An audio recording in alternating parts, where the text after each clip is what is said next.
이번 강의에선 지능 이론 중에서 마지막으로 스턴버그라는 학자가 제시한 3원 지능 이론에 대해 배워보도록 하겠습니다. 3원 지능 이론은 여러분이 전에 배웠던 일반 지능 이론을 더 실제적으로 설명해 주고 있는데요. 스턴버그는 어떤 지능을 가지고 있는 사람이 현실에서 실제로 성공하는가에 초점을 맞추어 인간의 지능에 대해 이야기를 하고 있습니다. 이거 흥미롭지 않으신가요? 어떤 지능이 현실 세계에서 우리를 성공으로 이끌 수 있냐는 겁니다. 여러분도 성공하고 싶으시잖아요.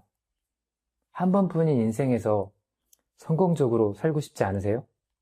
3원 지능 이론은 인간의 일반 지능이 3가지로 이루어져 있다고 설명하는 단순한 이론이라서 보통 여러분이 교육 심리학을 공부하실 때 공부할 내용이 별로 없는 부분입니다. 저도 처음에 3원 지능을 공부할 때 내용이 너무 간단하기도 하고 학습 자료도 별로 없어서 공부를 많이 하지 않았습니다. 그런데 제가 나중에 학습을 많이 하고 나서 깨닫고 보니까 이 3원 지능이 다중지능 이론보다 인간이 성공할 가능성을 훨씬 더 잘 설명해주고 있었다는 걸 깨달았어요. 왜 그러한지 이번 강의에서 다양한 자료들을 통해서 여러분에게 설명드리겠습니다.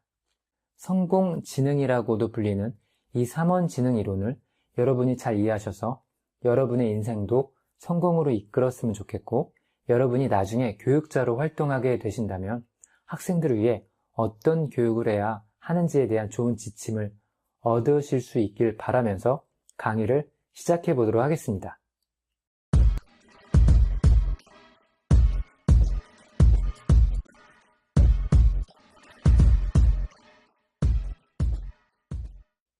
삼원 지능은 인간의 일반 지능에 3가지 종류가 있다는 이론입니다.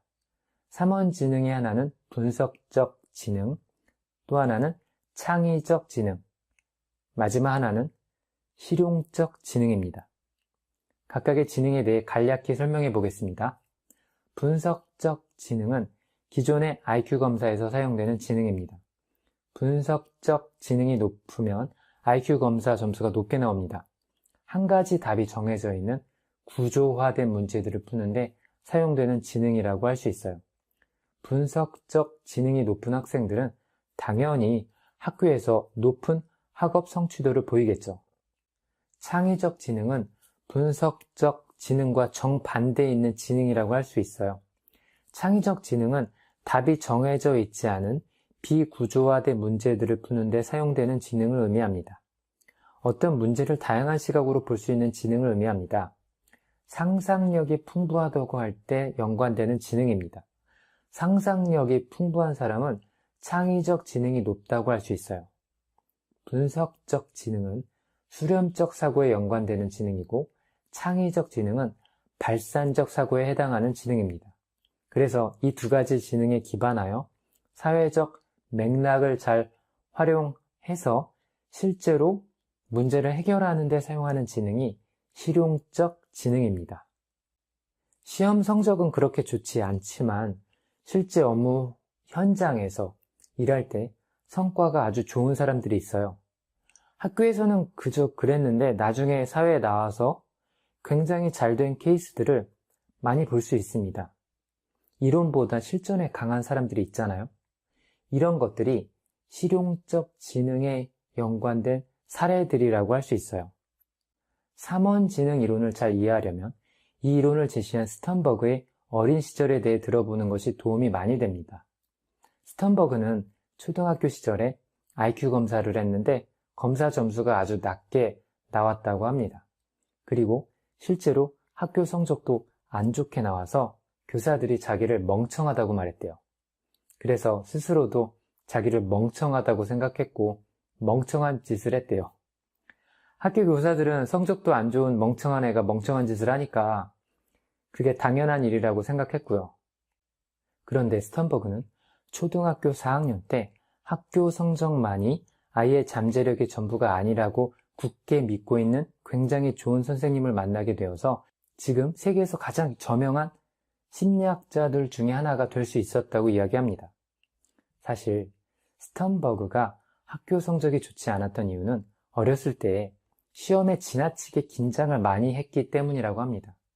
학교 교사들이 스턴버그의 이런 약점을 고려하지 않았던 것이고, 이런 어렸을 때의 경험이 이분한테 아주 큰 영향을 주어서 인간의 지능에 대한 연구를 시작하게 되었고, 그 유명한 3원 지능 이론을 완성하게 되신 거예요.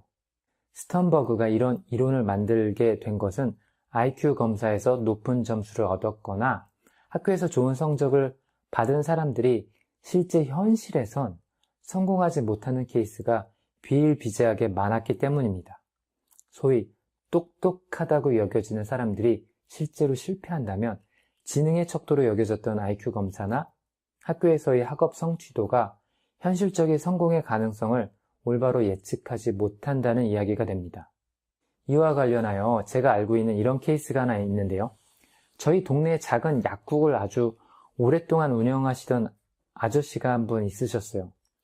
그런데 이분은 서울대를 졸업하셨습니다. 그리고 수십 년 동안 작은 약국 하나만 운영하신 거예요. 사람마다 성공의 기준은 물론 다르겠지만 서울대학벌을 가지고 수십 년 동안 약국만 운영하는 것은 서울대라는 좋은 학벌 자산을 잘 이용하지 못한 게 아닌가 하는 생각이 들더라고요. 말콤 글래드웰의 아웃라이어라는 책을 보면 두 명의 천재의 이야기가 나옵니다. 그중 한 명은 크리스토퍼 랭간이라는 사람입니다. 이분은 IQ가 200 정도 됩니다. 이분은 생후 6개월 만에 말하기 시작했고요. 3살 때부터 글을 쓸 수 있었습니다.